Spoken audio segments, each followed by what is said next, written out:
नमस्कार, आप देख रहे हैं प्राइम न्यूज। मैं हूं राजेश कुमार। वक्त यूपी प्राइम का है। उत्तर प्रदेश के अपर मुख्य सचिव गृह और सूचना एवं गृह अवनीश कुमार अवस्थी ने प्रेस कॉन्फ्रेंस कर बताया कि मुख्यमंत्री जी ने कहा है कि 25 लाख तक की जनसंख्या वाले जिलों में 1000 से ज्यादा और 25 लाख से अधिक आबादी वाले जिलों में 1500 से अधिक टेस्ट एंटीजन के माध्यम से हर रोज किए जाएं। और भी उन्होंने जानकारी दी कि कोरोना को लेकर क्या हालात है और सरकार क्या कदम उठा रही है ताकि कोरोना को बढ़ने और फैलने से रोका जा सके। मुख्यमंत्री जी ने टेस्टिंग की जो क्षमता है उसमें लगातार वृद्धि के निर्देश दिए हैं। उन्होंने निर्देश दिया है कि जो 25 लाख से अधिक के जनपद हैं वहाँ पर प्रतिदिन 1500 से अधिक एंटीजन की टेस्टिंग हो और जो 25,000 से कम वाले जनपद हैं वहाँ पर 1000 से अधिक की टेस्टिंग हो। उन्होंने RT-PCR टेस्ट जो है 35,000 से ज़्यादा करने का निर्देश दिया है और इसी तरह ट्रूनेट से 2,500 से ज़्यादा टेस्ट करने का निर्देश दिया है और एंटीजन टेस्टिंग इस प्रकार करने का निर्देश दिया है कि 60-65 हज़ार हो जाए, जिससे 1 लाख प्रतिदिन की जो उपलब्धि हुई है उसको पूरा किया जा सके। उत्तर प्रदेश ने जैसा अभी अपर मुख्य सचिव स्वास्थ्य ने बताया 1,06,992 टेस्ट कल किए हैं। आज एक नई लैब जो है नोएडा में उद्घाटित की जा रही है। आदरणीय प्रधानमंत्री जी कर रहे हैं, माननीय मुख्यमंत्री जी उस कार्यक्रम में शामिल हो रहे हैं। इस उपलक्ष्य पर 1 लाख से अधिक टेस्ट करना ये एक कीर्तिमान है और मुख्यमंत्री जी ने कहा है इसको बनाए रखना है। हमारा प्रदेश जो टेस्टिंग कर रहा है, जो प्रदेश हमारा आगे बढ़ रहा है टेस्टिंग में, वो केवल एक अन्य राज्य से अब हम पीछे हैं और यदि हम 60-65-70 हज़ार से अधिक एवरेज टेस्ट करना शुरू कर देंगे तो हम पूरे देश में अग्रणी स्थान पर डे टेस्टिंग में आ जाएंगे। प्रदेश में टेस्टिंग के लिए मुख्यमंत्री जी ने यह भी निर्देश दिया है कि एंटीजन टेस्ट के लिए हर जनपद में व्यवस्था जब हो तो वहां पर व्यापक रूप से जगह जगह टेस्टिंग की टीम्स को ट्रेन किया जाए। कोई भी व्यक्ति इसमें अपना स्वतः भी टेस्ट करा सकता है। जब डोर टू डोर सर्वे हो तो साथ ही साथ जहां भी संदिग्ध कोई व्यक्ति मिले उसके लिए वहीं मौके पर ही टेस्टिंग अगर करा दी जाएगी तो बहुत अधिक समय में बचत होगी। तुरंत जो है लोगों को कोविड पॉजिटिव होने पर आइडेंटिफाई किया जा सकेगा। उनको जो राहत दी जानी है, हेल्थ एडवाइस दी जानी है, उनका जो मेडिकल सुपरविजन शुरू करना है वो शुरू हो सकेगा। पूरे प्रदेश में टेस्टिंग की इस क्षमता को और आगे बढ़ाने के लिए अब और भी नई लैब्स जो है मेडिकल एजुकेशन डिपार्टमेंट और मेडिकल एजुकेशन स्टैब्लिश कर रहा है। टेस्टिंग की क्षमता में वृद्धि से निश्चय ही लाभ इस प्रकार मिला है कि पूरे प्रदेश में अब हर जनपद में व्यापक रूप से टेस्टिंग की जा रही है। माननीय मुख्यमंत्री जी ने औद्योगिक विकास आयुक्त एवं अपर मुख्य सचिव स्वास्थ्य को कल 28 जुलाई को बरेली और मुरादाबाद जनपद जाने के लिए निर्देश दिए हैं। वहां की स्वास्थ्य सेवाओं को समीक्षा करने का निर्देश दिया है। मुख्य सचिव, अपर मुख्य सचिव चिकित्सा शिक्षा एवं अपर मुख्य सचिव ग्राम विकास एवं पंचायती राज को मंगलवार को आगरा और अलीगढ़ जाने के लिए निर्देशित किया है और मुख्य सचिव ने अभी कल ही परसों में कानपुर, प्रयागराज, मिर्जापुर और झांसी मंडलों का समीक्षा करके अपने निष्कर्ष दिए हैं। डोर टू डोर सर्वे के लिए, कॉन्टैक्ट ट्रेसिंग के लिए, संक्रमण की दृष्टि से संदिग्ध पाए जाने वाले व्यक्तियों का रैपिड एंटीजन टेस्ट, एम्बुलेंस की व्यवस्था, L1, L2, L3 अस्पतालों की व्यवस्था, मेडिकल कॉलेज में सभी चिकित्सालयों में डॉक्टरों के राउंड, होम आइसोलेशन आदि की जानकारी के लिए ये रिपोर्ट संबंधित वरिष्ठ अधिकारी फील्ड में जाकर देंगे। मुख्यमंत्री जी ने कोविड चिकित्सालयों की व्यवस्था के चुस्त दुरुस्त बनाने के लिए यह भी कहा है कि L1 में कम से कम 50% बेड पर ऑक्सीजन की व्यवस्था कराई जाए। L2 चिकित्सालयों में सभी बेड्स पर ऑक्सीजन रहे, कुछ अगर संभव हो तो वेंटिलेटर भी लगा दिए जाए और L3 बेड्स पर ऑक्सीजन और वेंटिलेटर की उपलब्धता जरूर हो जाए। टीवी कैमरे से, CCTV से जो है सभी की जो है निगरानी की जाए और हर हालत में कहीं भी किसी भी पेशेंट को कोई कठिनाई ना हो। L1, L2, L3 चिकित्सालयों में आवश्यकतानुसार बेड में वृद्धि करने का भी निर्देश दिया है। कोविड फंड से वेंटिलेटर्स का क्रय, कोविड फंड से जो है और भी जो नेजल फ्लो के लिए जो है रैपिड नेजल फ्लो के लिए भी जो मशीनें आती हैं उसका भी खरीदने का निर्देश उन्होंने दिया है। होम आइसोलेशन के मरीजों से निरंतर संवाद बनाया जाए, कंटेनमेंट जोन में होमगार्ड पीआरडी के जवान लगाए जाए, एनसीसी के कैडेट लगाए जाए और बचाव के लिए जागरूकता बढ़ाई जाए। ये निर्देश मुख्यमंत्री जी ने दिए हैं। जो माइग्रेशन के आधार पर लोग आए हैं उनको सेवा नियोजन कार्यालयों को सक्रिय करके उनको जो भी संबंधित राहत है वो देने का भी निर्देश दिया गया है। आम आदमी पार्टी के प्रदेश प्रभारी राज्यसभा सांसद संजय सिंह प्रयागराज दौरे पर रहे। दौरे की शुरुआत से पहले संजय सिंह ने पार्टी के पदाधिकारियों के साथ समीक्षा बैठक की। आम आदमी पार्टी को मजबूत बनाने के लिए संजय सिंह ने पदाधिकारियों को कड़े दिशा निर्देश भी दिए। संजय सिंह ने प्रयागराज के सर्किट हाउस में मीडिया कर्मियों से बात की। इस दौरान उन्होंने प्रदेश सरकार पर जमकर हमला बोला। हमारे साथ मौजूद हैं आम आदमी पार्टी के प्रदेश प्रभारी संजय सिंह जी और माना यह जा रहा है कि 5 चरणों में दौरा करें, जिसका आज प्रयागराज में पहला दौरा है। हम बात करेंगे इनसे कि किस तरीके से प्रयागराज का पहला दौरा है। संजय सिंह से बात करते हैं। जी, आज प्रयागराज का दौरा है आपका, किस लिए दौरा था? देखिए, कोरोना और क्राइम, इन दोनों चीज़ों में उत्तर प्रदेश की योगी सरकार पूरी तरह से फेल साबित हुई है। दोनों में कंपटीशन चल रहा है, कौन आगे जाएगा। कोरोना की महामारी से निपटने के लिए योगी जी ने टीम 11 बनाई। अब मुझे समझ में नहीं आ रहा है कि वो क्रिकेट मैच खेलने के लिए बनाई है या कोरोना से लड़ने के लिए, क्योंकि उसमें एक भी डॉक्टर नहीं, एक भी एक्सपर्ट नहीं, एक भी महामारी को रोकने का जानकार नहीं। तो मुझे तो लगता है कि क्रिकेट मैच खेलने के लिए उन्होंने बनाया। 31 मई को उन्होंने कह दिया 1.5 लाख बेड यूपी में बन गए। कहाँ है 1.5 लाख बेड? लखनऊ में लोगों को बेड नहीं मिल रहा, इलाहाबाद में लोगों को बेड नहीं मिल रहा है, दूसरे जिलों में मरने की खबरें लोगों की आ रही हैं। ये इस बात को साबित करता है कि कोरोना से लड़ने में पूरी तरीके से योगी बाबा फेल साबित हुए हैं। उनको अपनी एक टीम भेज के केजरीवाल सरकार के मॉडल का अध्ययन करना चाहिए, जिसमें होम आइसोलेशन का नियम, टेस्टिंग का नियम, प्लाज्मा बैंक का नियम, ये सारा कुछ वहाँ जो लागू किया गया और जिसके कारण आज दिल्ली में पॉजिटिविटी रेट भी कम हुआ है, रिकवरी रेट वहाँ पे बढ़ा है, 87% लोग अब तक ठीक हो चुके हैं। तो ये मॉडल लागू करना चाहिए उत्तर प्रदेश के अंदर भी, और मुझे लगता है कि इसी से यहाँ पे आपको एक बड़ी सफलता मिलेगी। जिस तरीके से बात ये आ रही है कि 5 तारीख को पीएम मोदी जी अयोध्या जा रहे हैं, तो उसके विषय में क्या कहना है आपको? पीएम मोदी जी अयोध्या जा रहे हैं, लेकिन अयोध्या में आज वहाँ 90 से 100 केसेस डेली बढ़ रहे हैं। तो उसका पालन वो कैसे कर पाएंगे, ये उनको देखना चाहिए।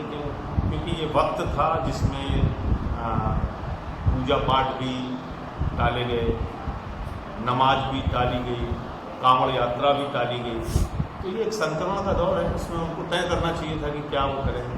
बाकी अगर वहाँ जा रहे हो तो कैसे इस संक्रमण को रोकने में एहतियात बरत पाएंगे, उसका करना चाहिए। अभी एक तरीके से मुस्लिम समुदाय असमंजस में बकरा ईद का त्यौहार है, उसमें क्या मुसलमानों को राहत मिलेगी? क्या नमाज पढ़ पाएंगे या कुर्बानी उनको करने को मौका मिलेगा? इसमें आपका क्या कहना है? देखिए, वो तो सरकार क्या उस पर फैसला लेती है, देखेंगे, उसके बाद ही कोई प्रक्रिया होगा। जिस तरीके से आपने सीधा सुना कि लगातार प्रयागराज दौरे पर है, कोरोना और क्राइम के बारे में उन्होंने बताया कि क्राइम में पूरी तरीके से फेल हो चुकी है योगी सरकार। प्रयागराज से संजय खान, प्राइम मिनिस्टर। हाथरस में एक युवक ने फांसी लगाकर आत्महत्या कर ली। घटना की सूचना मिलने पर परिवार में कोहराम मच गया। जानकारी का पता जब परिजनों को लगा तो उनके होश फाख्ता हो गए। युवक कई दिन से किसी बात को लेकर परेशान था, लेकिन उसने ये बात परिवार वालों को नहीं बताई थी। सूचना मिलने पर मौके पर पहुंची पुलिस ने शव को पोस्टमार्टम के लिए भेजा और जांच शुरू कर दी। कौन है तुम्हारे? पापा थे। तो क्या घटना हुई है बेटा इनके साथ? ये रात भर दारू पी के आए थे, उनके साथ में और रात में आके कह रहे थे कि हम इस कमरे में सोएंगे। तो सो गए, अंदर से किवाड़ लगा ली और फिर सुबह के दिन से वो पंखे में लटके हुए थे। तो और कोई भी था इस कमरे में? नहीं, कोई नहीं था, अंदर से किवाड़ बनती था। भैया कोई लिखने वाला रायबरेली में अपराधियों के खिलाफ पुलिस की कार्रवाई जारी है और जिले के टॉप 10 अपराधियों की गिरफ्तारी के प्रयास किए जा रहे हैं। इस बीच पुलिस और एसओजी की टीम को बड़ी सफलता हाथ लगी, जहां पुलिस ने महीनों से फरार चल रहे 3 इनामी बदमाशों को गिरफ्तार किया। गिरफ्तार बदमाशों पर 20-20 हजार का इनाम था। बताया जा रहा है कि अनिल दुबे गैंग का लीडर है, जो अपने साथियों के साथ मिलकर पिछले कई दिनों में कई आपराधिक वारदातों को अंजाम दे चुका था। जनपद में टॉप 10 के अपराधी चिन्हित हैं। उसी अभियान में आज हमारे एसओजी टीम तथा कोतवाली टीम द्वारा 3 इनामी अपराधी पकड़े गए हैं, जिनके ऊपर 20-20 हज़ार रुपये का इनाम था। जो अपराधी पकड़े गए उनमें 2 टॉप 10 के अपराधी जनपद स्तर पर जो चिन्हित किया गया उसमें से हैं, एक एक्टिव लिस्ट का अपराधी है। इन सबके विरुद्ध किसी के विरुद्ध 8, 9, किसी पर 12 मुकदमे दर्ज हैं और ये इन पर कई मुकदमे 307 के हैं। ये 4 महीने से फरार चल रहे थे। इनके और साथी जो हैं वो पहले गिरफ्तार करके जेल भेजे जा चुके हैं। इन अपराधियों के विरुद्ध पुलिस ने विगत दिनों गुंडा एक्ट किया है तथा अब इन पर एचएस खोलने तथा गैंगस्टर की कार्रवाई प्रस्तावित की जा रही है।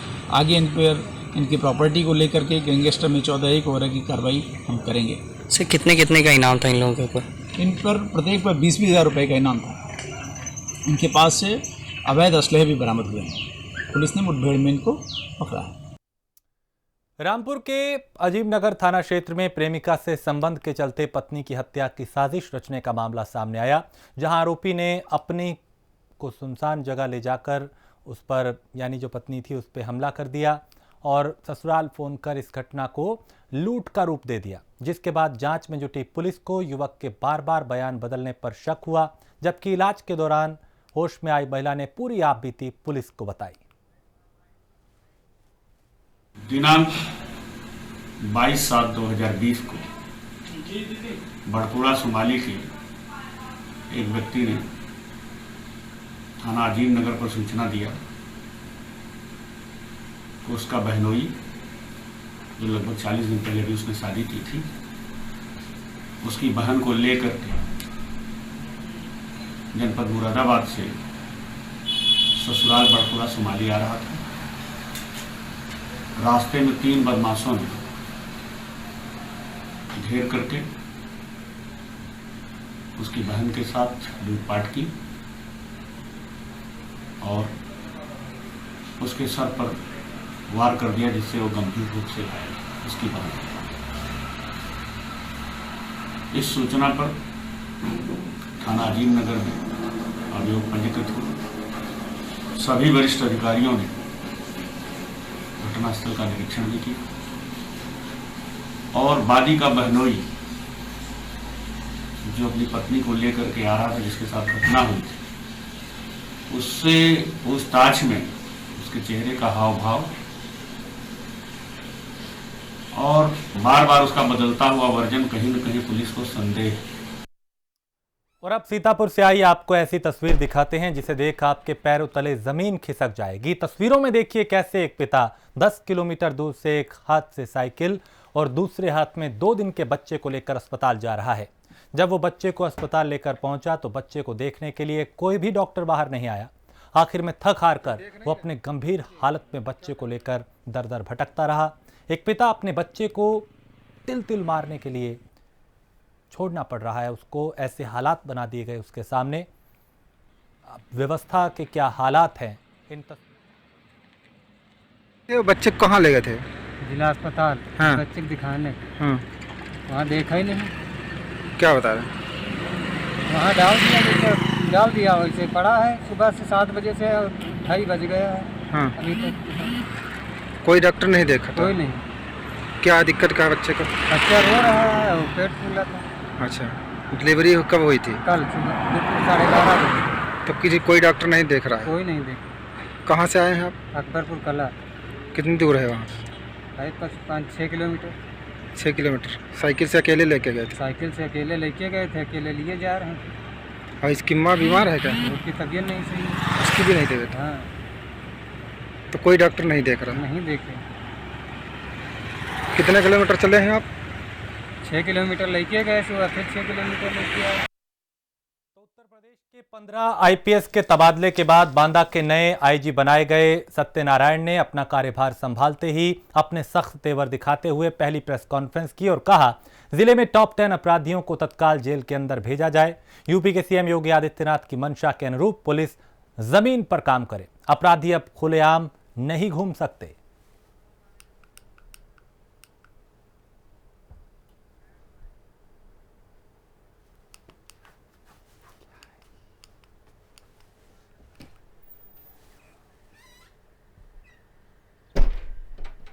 मर्यादा पुरुषोत्तम भगवान श्री राम की जन्मस्थली को भव्य और दिव्य बनाने का सपना सनातन धर्मावलंबियों के लिए 500 वर्षों बाद आया है।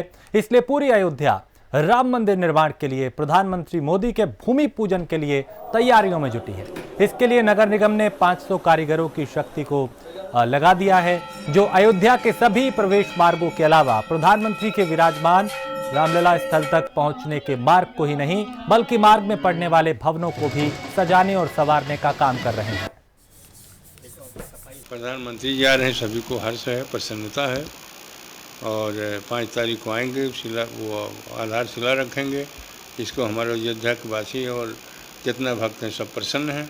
देश तो जो होना होगा वो संपत राय बताएंगे, उनके माध्यम से जो होना है, और बाकी कहीं विशेष क्या है, विशेष उन्हीं के माध्यम से होगा, क्योंकि सारी जिम्मेदारी उनकी है।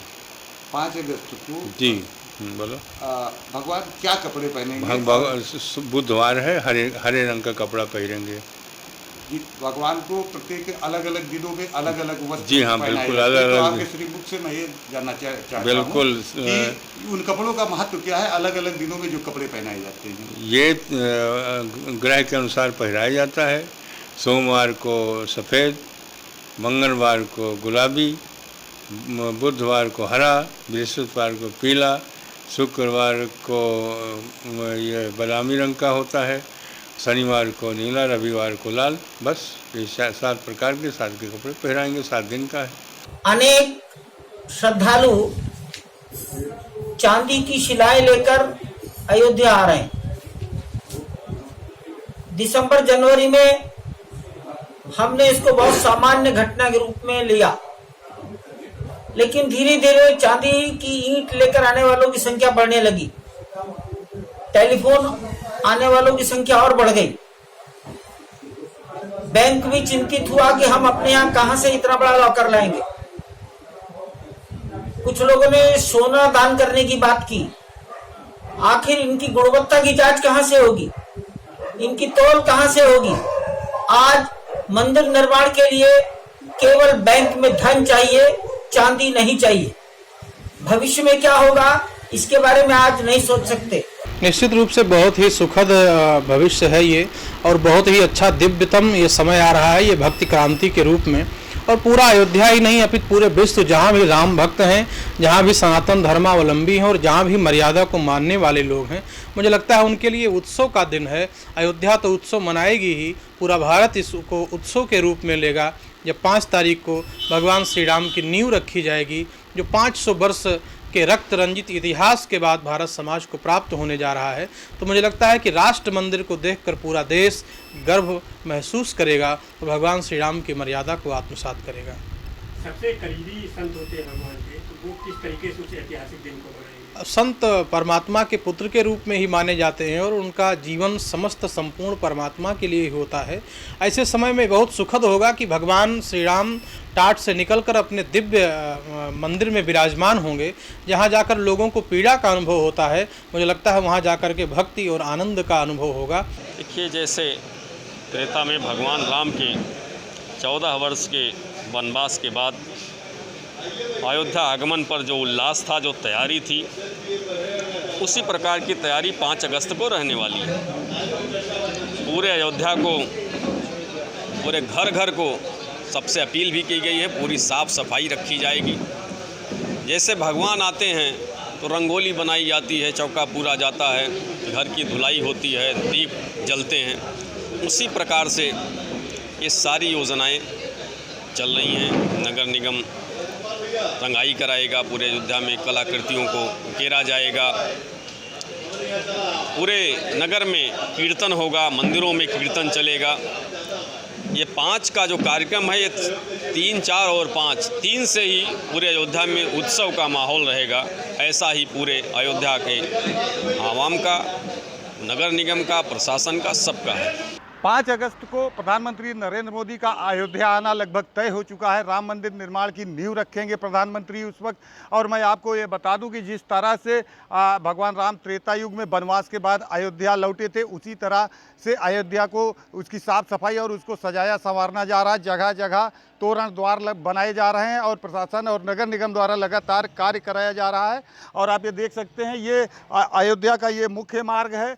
सीधे अयोध्या में एंट्रेंस करने का ये जो NH-28 है वो ये मुख्य मार्ग है। और आप ये देख सकते हैं कि यहाँ ये तोरण द्वार बनाया गया है जिसमें ये विभिन्न प्रकार की कलाकृतियाँ हैं और बनाई गई हैं। और साथ ही साथ भगवान के चित्र उकेरे गए हैं और उस पर अंकित किए गए हैं। आप ये देख सकते हैं, ये शिवलिंग है और इसी के साथ ही तमाम देवी देवताओं के चित्र यहाँ पर बनाए गए हैं। इसी तरह से पूरी अयोध्या को सजाया और संवारा जा रहा है, जितने भी मुख्य मार्ग हैं। और कल हमारी जो अयोध्या के मेयर से बात हुई, उन्होंने कहा कि चूँकि साकेत महाविद्यालय में प्रधानमंत्री का हेलीपैड बनाया गया है, वहीं प्रधानमंत्री उतरेंगे और वहां से लेकर राम जन्मभूमि स्थल तक और पूरी अयोध्या के दोनों ओर जितने भी मकान हैं, जितने भी दुकानें हैं या जो कुछ भी है, उनको एक ही कलर में किया जाएगा।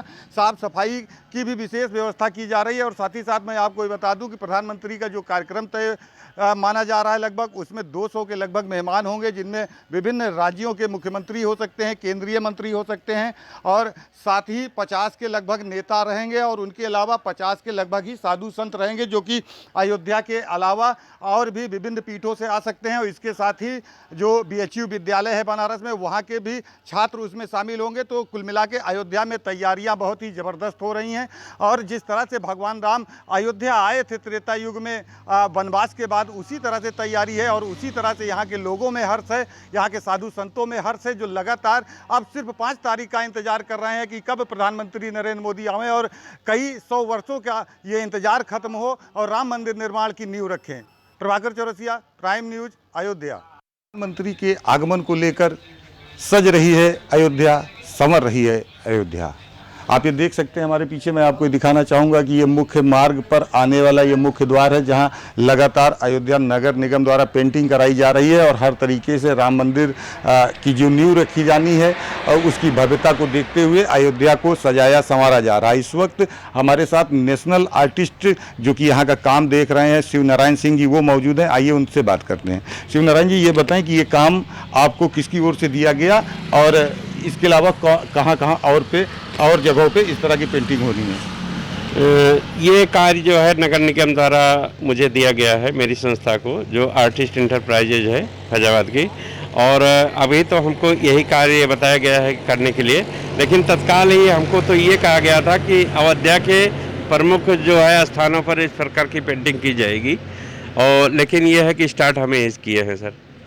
5 तारीख को प्रधानमंत्री का कार्यक्रम अयोध्या का है। जी। क्या उसको देखते हुए ये सारी चीज़ें कराई जा रही हैं? हाँ जी, हाँ, ये माननीय प्रधानमंत्री जी के आगमन और जो नींव रखने का, आधारशिला रखने का जो कार्यक्रम है भगवान राम की मंदिर का, तो उसको देखते हुए इस प्रकार का कार्यक्रम कराया जा रहा है जी। इस द्वार के अलावा और कितनी जगहें हैं ऐसी जहां पर ये पेंटिंग करने के लिए आपको बताया गया है, कहा गया है? महत्वपूर्ण तो अभी यही कहा गया है मुख्य रूप से, लेकिन ये है कि हमको लगता है कि बहुत जल्दी और जगहों पर पेंटिंग होगी जी। तो आपने सुना कि प्रधानमंत्री के कार्यक्रम को लेकर सज रही है लगातार अयोध्या और जो यहाँ के मुख्य द्वार हैं अब उनको रंगा जा रहा है, उनकी पेंटिंग की जा रही है। उसके अलावा साफ सफाई की भी व्यवस्था लगातार पूरे जनपद में जारी है। Prabhakar Chaurasia, prime news, Ayodhya. और इसी के साथ इस बुलेटिन में इतना ही। देश प्रदेश की बाकी खबरों के लिए आप देखते रहिए प्राइम न्यूज।